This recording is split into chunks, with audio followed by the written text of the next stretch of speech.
Bonjour à toutes et à tous, bienvenue sur la page Facebook de l'émission QR. Merci d'être fidèles au rendez-vous de notre Facebook Live. Vous, comme toutes les semaines, nous allons ensemble préparer l'émission de ce soir, même s'il faut bien le dire, on va peut-être un petit peu moins préparer vous et nous, tant la thématique que nous allons aborder est une thématique que nous voulions mettre en place dans notre émission depuis un petit moment maintenant. C'est une soirée spéciale que la RTBF vous propose, vous en avez très certainement entendu parler, soirée spéciale autour des documentaires Godvergeten, les oubliés de Dieu, documentaire consacré aux abus sexuels commis au sein de l'Église. La diffusion de ces documentaires en Flandre, puisqu'ils sont passés il y a quelques jours au nord du pays, ont déclenché un véritable séisme, s'apercevant évidemment de tout ce qui avait pu se passer il y a des dizaines d'années, de tout ce qui s'est passé juste après dans la foulée à l'occasion de commissions d'enquête qui ont eu lieu pour tenter de mettre fin à ces agissements-là, et de tout ce qui se passe encore peut-être aujourd'hui. C'est de tout cela dont il sera question. Émission exceptionnelle, je vous l'ai dit, nous serons en prime time ce soir dès 20h20 sur la Une pour le premier numéro de Godvergeten,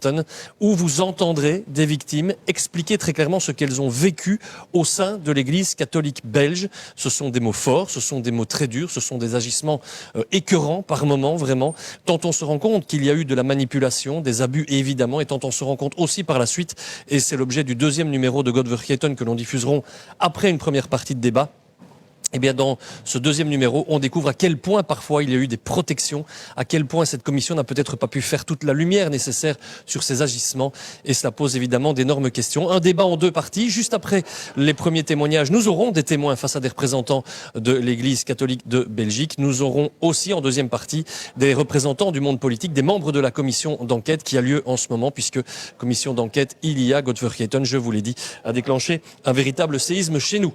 Pas mal de choses à dire sur cette émission spéciale qui sera un peu longue, elle sera en prime time, c'est vrai, mais vous verrez à quel point, quand vous verrez les documentaires, à quel point il est fondamental de se pencher sur cette thématique sur laquelle vous avez peut-être des choses à nous dire, et pour cela, pourquoi pas prendre la parole si vous avez des témoignages à apporter sur ce que vous avez vécu, sur ce que vous vivez. On ne le souhaite évidemment à personne, mais sur ce que vous vivez peut-être aujourd'hui encore, eh bien, on est là pour recueillir vos témoignages et pour en parler. Godvergeten, je l'ai dit, c'est une véritable gifle. On a eu dans l'équipe l'occasion de visionner les documentaires qui seront diffusés ce soir, avec des propos, je l'ai dit, très très très choquants sur ce qu'ont vécu des enfants, des jeunes enfants, la manière dont ils ont été manipulés par des curés, la manière aussi dont l'Église catholique a parfois manipulé un petit peu certaines personnes. Ça me fait penser au cas de Joël de Villet qui a témoigné il y a récemment devant la commission d'enquête. Joël de Villet abusé, et à qui on a promis finalement une amélioration de sa carrière au sein justement du clergé, une carrière qu'il pouvait mener dans le monde de la religion, et puis finalement des promesses non tenues, et un homme finalement qui s'est senti complètement abandonné après avoir été abusé. On l'a souvent entendu dire qu'il était finalement victime 2 fois. Le pire, nous dit Michel, c'est que ces gens avaient figure d'autorité sur leurs victimes.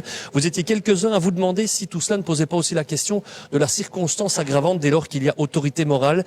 Vous verrez dans Godvergeten à quel point, et ça ne serait peut-être plus aussi facile dans la société d'aujourd'hui, mais à quel point à l'époque, il y a quelques décennies, un homme d'église parvenait à s'infiltrer au sein d'une cellule familiale, obtenant ainsi la confiance, pouvant ainsi abuser d'enfants, et finalement obtenir que la famille ferme un peu les yeux sur ces agissements-là, considérant que ce n'était absolument pas possible. La réalité et la véracité des faits donnent cruellement tort évidemment à ces familles-là aujourd'hui. Estelle nous interroge: pourquoi l'Église catholique et jamais les autres religions? Bizarrement, on n'en parle pas. Nous poserons la question, et on a déjà posé la question via l'application Opinio. On vous demande si vous pensez que d'autres religions sont aussi concernées par ce type de scandale. Et c'est vrai qu'on n'en parle peut-être pas beaucoup. Est-ce qu'on n'en parle pas beaucoup parce que là aussi il y a omerta, ou est-ce qu'on n'en parle pas beaucoup parce que là, en revanche, il n'y a pas de fait de ce genre d'atrocité? On peut en discuter évidemment.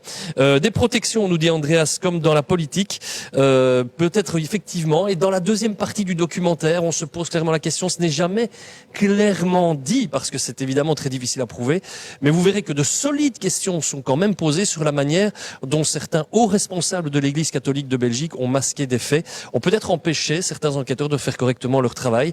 Des perquisitions de l'opération Calice notamment, réduites à presque rien, parce que finalement considérées comme illégales, ça posait énormément de questions. Aujourd'hui, encore trop de gens intouchables, nous dit Nadine. Ça fait partie du débat, clairement, qu'on veut mener ce soir. Ce genre d'agissement a-t-il encore lieu au sein de l'Église catholique? Beaucoup nous disent, ça doit forcément avoir lieu dès lors que ça a lieu encore dans toutes les couches de la société et dans des tas de secteurs sans doute. Donc il n'y a pas de raison qu'on ait réussi à éradiquer le phénomène là-bas. Sur la question des protections, l'Église catholique, qui sera présente ce soir et qu'on remercie évidemment de participer à ce débat difficile, des représentants comme l'évêque de Tournai, Guy Arpini, seront présents et ont accepté sans aucun problème de discuter très clairement et en toute transparence des mesures prises par l'Église à l'époque, des mesures peut-être que l'Église doit encore prendre aujourd'hui, ne serait-ce qu'en matière d'indemnisation. Ce sont des questions qui posent aussi là de vraies réflexions qu'on va mener ce soir, parce qu'on entend parfois parler de certaines sommes qui ont été versées aux victimes, alors que le préjudice est parfois bien plus grave. Vous entendrez des choses vraiment très très étonnantes là ce soir encore. C'est évidemment très difficile de parler, oui, on est bien d'accord là-dessus. Il faut des enquêtes, encore lorsque les faits sont découverts. On nous dit aujourd'hui du côté de l'Église catholique qu'on n'attend plus pour écarter un homme d'église qui serait soupçonné de ce genre de faits, parce que très souvent, et Godvergeten le démontre à merveille là encore, très souvent, on a l'impression que des gens qui sont soupçonnés de ce genre d'abus ne sont finalement que déplacés vers une autre paroisse, sont encore en contact avec des enfants, parfois même ils atterrissent dans le monde de l'enseignement. C'est surprenant, mais c'est ainsi. Il y a eu beaucoup d'incorrections, oui c'est vrai, dans le monde catholique. Est-ce que tout cela a encore lieu? J'ai lu un mail ce matin qui m'était envoyé par un représentant de l'archevêché de Malines-Bruxelles qui disait: la devise de l'Église catholique de Belgique aujourd'hui, c'est plus jamais ça. Oui, mais quels moyens mettons en œuvre pour justement qu'il n'y ait plus jamais cela? L'État est indirectement responsable puisque les prêtres sont payés par l'État, qui est géré par le ministère de la Justice, nous dit Nico. Tout cela nous amènera aussi à nous poser une question, Nico, faites bien d'en parler, sur la manière dont aujourd'hui l'État finance encore les cultes. Et oui, c'est le ministère de la Justice qui s'en charge. Et pour beaucoup, alors que la religion a, et appelons un chat, la religion catholique a de moins en moins, semble-t-il, de gens qui fréquentent les églises, est-ce qu'il y a encore de raison de financer tout cela de la même manière, à la même hauteur, au même montant? Eh bien, ce sont des questions qu'il faut pouvoir poser aussi. La responsabilité du pape, vous l'évoquez, je crois, Véronique, dans le message que je viens de lire, elle est évoquée aussi par des questions qui sont posées par certaines des victimes qui nous disent, et pas plus tard qu'il y a quelques minutes, j'avais une victime qui interviendra ce soir sur le plateau qui disait: oui, ça n'a pas pu être des protections qui n'avaient lieu qu'au sein des petites structures de l'Église. Non, ça a dû remonter bien plus haut, jusqu'au pape. Et dans Godvergeten, et je ne vais pas trahir tout, vous entendrez la réaction d'un proche du pape lorsqu'on lui annonce que des enquêtes sur des abus sexuels commis en Belgique au sein de l'Église, lorsque des enquêtes sont réalisées, vous verrez sa réaction. On espère qu'aujourd'hui les mœurs sont un peu changées, et on veut bien le croire évidemment, mais c'est à tomber de sa chaise, tant la violence du propos et tant le fait d'être complètement à côté de la plaque à ce niveau-là, de refuser finalement de voir ce qui se passe, eh bien, interpelle. Oui, il y a des gens à déplacer, il y a des gens à écarter. Christiane, est-ce qu'on les écarte aujourd'hui directement lorsqu'il y a soupçon d'abus?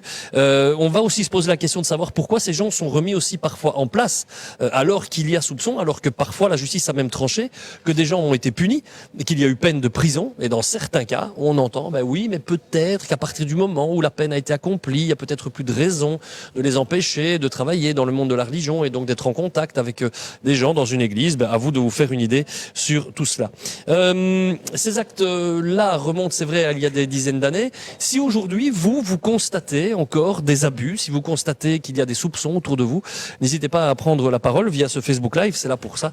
Et votre témoignage sera évidemment utile pour éclairer notre émission. Et on n'hésitera pas à vous proposer, pourquoi pas, d'intervenir si aujourd'hui, par exemple, vous vous méfiez de l'Église, si aujourd'hui, vous vous dites que vous ne voulez pas vous retourner vers la religion parce qu'il y a encore des choses qui ne sont pas acceptables. Jacqueline nous parle du mariage des prêtres. Excellente idée, Jacqueline. On en parlera ce soir. Est-ce que, avec la fin du célibat des prêtres, on pourrait mettre fin à tout cela? C'est une question qu'il faudra poser là aussi. J'ai pas la réponse, je vous l'avoue. Je pense que les avis seront partagés sur cette question. Ce qui est certain, c'est qu'on vous donne rendez-vous ce soir dès 20h20 sur la Une télé pour entendre, et vous allez voir, c'est choquant, c'est très dur, c'est écœurant par moments. La nausée ne peut pas vous monter dans le corps à partir du moment où vous allez entendre des choses absolument horribles et épouvantables. Comment des jeunes enfants ont été manipulés, parfois pendant des années, parfois par plusieurs prêtres différents. Rien n'a été mis en place pour protéger. Parfois, on n'a pas voulu écouter la parole des victimes. Et parfois même, on découvre que certaines personnes, auteurs de ces faits inqualifiables, eh bien, ont pu être replacées et toujours exercer des fonctions au sein de l'Église catholique de Belgique. Est-ce que tout ça serait encore possible aujourd'hui? Il faudra se poser la question. Vraiment, ces documentaires Godvergeten, je vous invite à les regarder, tout comme les débats au cours duquel, face à face, des victimes et des représentants de l'Église catholique. Dans la deuxième partie du débat, il y aura des représentants de la commission d'enquête qui se penchent sur tout cela. Et les victimes seront encore présentes. Elles seront toujours au cœur de notre débat, tant on trouvait qu'il était vraiment fondamental qu'elles puissent parler. Il existerait encore trop de difficultés aujourd'hui à parler de faits, même si on les a vécus il y a parfois des dizaines d'années. Oui, Eric, on posera cette question sur le célibat des prêtres. Il faut, effectivement, on est obligé d'être célibataire, nous dit Estelle. On sait qu'il y a parfois des voix un peu plus progressistes qui s'interrogent sur cette nécessité du célibat des prêtres. On en parlera ce soir puisque je vois que vous souhaitez qu'on en discute. Alors il y aura beaucoup d'invités, c'est une émission spéciale, je vous l'ai dit, 2 parties à ce Godvergheton. Je vous ai parlé des témoignages avec des mots très forts et on ressent bien toute la douleur de celles et ceux qui ont vécu ça pendant des années, parfois incapables de parler.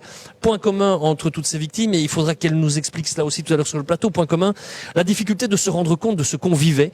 Et puis un peu plus tard dans la soirée, on diffusera la 2e partie de ce documentaire où vous verrez comment des enquêtes ont commencé, et puis comment ces enquêtes ont pataugé par la suite. Là aussi, je vous assure que c'est plus qu'interpellant, avec toujours en toile de fond, mais est-ce que tout ça serait encore bien possible aujourd'hui ?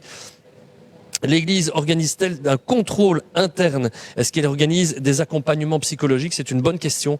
L'Église qui nous dit très clairement avoir progressé dans ces matières, d'avoir progressé dans ces contrôles et avoir désormais fait sienne cette devise que l'on entend, plus jamais ça. C'est encore le sens du message que j'ai reçu ce matin de la part de représentants de l'archevêché de Malines-Bruxelles. Des témoins, je l'ai dit, des représentants politiques. On aura aussi, et c'est important, sur notre plateau, Madame Christine, dont j'ai oublié le nom, désolé, Christine Durand, je pense, qui sera présente sur le plateau pour venir évoquer la manière dont on accueille les victimes. Parce que c'est important, l'Église catholique a mis en place ce qu'on appelle aujourd'hui des points de contact, où des victimes peuvent aller parler, peuvent aller dire j'ai été victime d'abus sexuels au sein de l'Église catholique. C'est pas Christine Durand, c'est Christine François, toutes mes excuses, je me souvenais plus de son nom, voilà, qui est chose faite. Elle est donc responsable du point de contact de diocèse de Liège. Et c'est marrant, quand on a évoqué le point de contact mis en place par le diocèse de Liège, beaucoup m'ont dit mais oui, mais c'est bien mignon de mettre en place un point de contact dans un diocèse. Est-ce qu'on est vraiment sûr que ce point de contact n'est pas un point de contact par nature orienté, et dès lors ne va-t-il pas tenter de cacher les choses? On entendra la manière dont Madame François travaille sur ce plateau. Vous entendrez très clairement qu'elle aussi condamne évidemment ce qui se passe au sein de l'Église et de ses actes inqualifiables. On évoquera ça avec elle, on évoquera aussi la question de l'écartement. Et de l'écartement, c'est important parce que beaucoup n'ont pas nécessairement été suffisamment écartés de leurs victimes, par exemple. Et ça paraît fou de se dire que les contacts ont pu durer très très très longtemps. On évoquera le rôle de la famille et de la famille des victimes qui parfois ferment un peu les yeux, de la famille des abuseurs. Et vous verrez justement ce soir dans Godvergheton qu'un abuseur, une personnalité haut placée de l'Église catholique, a pu abuser d'un membre de sa propre famille pendant des années. Là encore, on tombe un peu de sa chaise quand on entend le témoignage. On entendra des abus qui ont été commis et de manière en très très très grand nombre par notamment une communauté bien spécifique. Godvergheton met le doigt là-dessus. Communauté qui existe toujours aujourd'hui, et certains nous ont dit mais bon sang, comment est-il possible qu'une communauté comme celle-là n'ait pas été dissoute alors qu'il y a eu des abus constatés, alors qu'il y a peut-être aussi, et c'est ce qu'on entend souvent, des difficultés à condamner ce genre d'acte-là. Et ça nous ramène à la question que j'ai déjà beaucoup évoquée depuis le début de ce Facebook Live, de la question des protections au sein de l'Église et peut-être même, pourquoi pas, au sein de la justice. Certains ont des doutes. Vous verrez comment cette enquête, qualifiée de Calice, l'opération Calice, semble avoir pataugé pour des raisons X ou Y qu'on évoquera tout à l'heure. Ces abuseurs, nous dit Lucie, doivent être enfermés à vie. Ils ont abusé en étant couverts par la hiérarchie. Le mariage des prêtres ne servira à rien. Ce sont des pédophiles dangereux, des victimes, des milliers de victimes n'ont jamais parlé. Et les parents envoient encore leurs enfants dans ces endroits. Je vomis. Estelle nous dit qu'elle espère qu'on parlera des autres religions. Oui, et je vous invite à retourner vers l'application Opinio. On pose la question via l'application Opinio sur les autres religions. Vous pouvez nous donner votre avis. Téléchargez l'application Opinio. Si ce n'est pas encore fait, vous pourrez très clairement vous y exprimer. Il y a beaucoup de questions qui se posent par rapport à ce film Godvergheton, qui a déclenché une véritable onde de choc sur les abus sexuels qui sont commis au sein de l'Église. Des choses se sont améliorées, c'est certain, c'est ce qu'on nous dit. Il y a eu une première commission d'enquête à la suite de l'opération Calice, commission d'enquête qui a fait des recommandations, et on nous dit que toutes ces recommandations ont été suivies. Ah ouais, mais elles n'ont pas servi à grand-chose, ces recommandations, ou en tout cas, elles n'étaient pas suffisantes, elles n'étaient pas suffisamment complètes, elles ne permettaient pas de mettre définitivement fin à tous ces agissements. Il faut voir comment les représentants de l'Église assimilaient aussi ces actes-là. Et dans Godvergheton, c'est un passage qui m'a particulièrement marqué. il y a la manière dont une personne accusée et qui a avoué des abus sexuels commis sur un enfant, comment ces abuseurs voient les actes qu'ils posent. C'est un moment très très fort dans Godvergeten. On va entendre que il n'est pas nécessairement question de viol, il n'est pas nécessairement question de relations sexuelles. Vous entendrez les termes utilisés, ils sont interpellants à plus d'un titre. Est-ce que l'Église voit encore tout cela de la même manière aujourd'hui?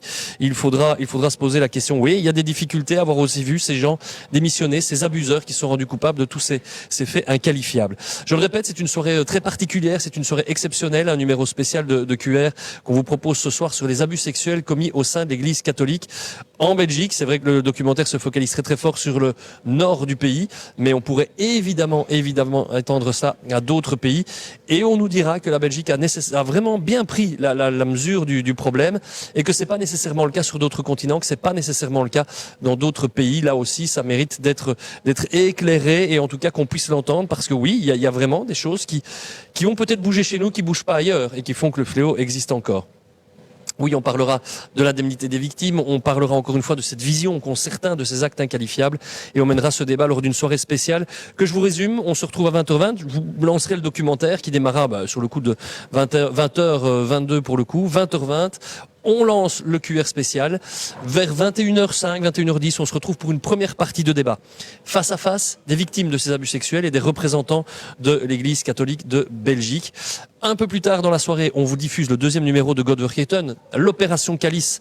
Comment elle a été menée et comment elle n'a peut-être pas suffisamment abouti. Les questions de protection, d'un travail peut-être pas suffisamment abouti non plus. Les questions d'une église qui fermait les yeux sur ces agissements-là, et puis, deuxième partie de débat, il y a une commission d'enquête aujourd'hui. Comment peut-on s'assurer que l'on va mettre en place des choses qui feront en sorte que ça ne se produise plus, et vous verrez quand même que notre société a un peu évolué. Vous verrez que l'Église elle-même a évolué par rapport à ça, que le discours a un peu évolué, suffisamment ou pas.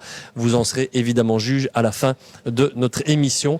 20h20, donc c'est le rendez-vous qu'on vous fixe sur la une pour cette soirée spéciale Godvergeten, les oubliés de Dieu, des documentaires d'une force inouïe, des débats qui, je l'espère, le seront tout autant, mais des face-à-face qui mériteront très clairement d'être là pour comprendre comment on ouvre les yeux sur cette problématique, comment est-ce qu'on les ouvre en espérant que ce soit suffisant ou pas. Je vous souhaite une excellente après-midi, merci d'être fidèle à nos différents rendez-vous. Continuez à commenter ce Facebook Live, et je le répète, si vous avez envie de témoigner, si vous avez envie de parler sur ce que vous avez vécu, n'hésitez pas, on est là pour vous écouter et vous donner la parole. Excellent après-midi, à ce soir, 20h20 sur la Une Télé. Ciao, ciao.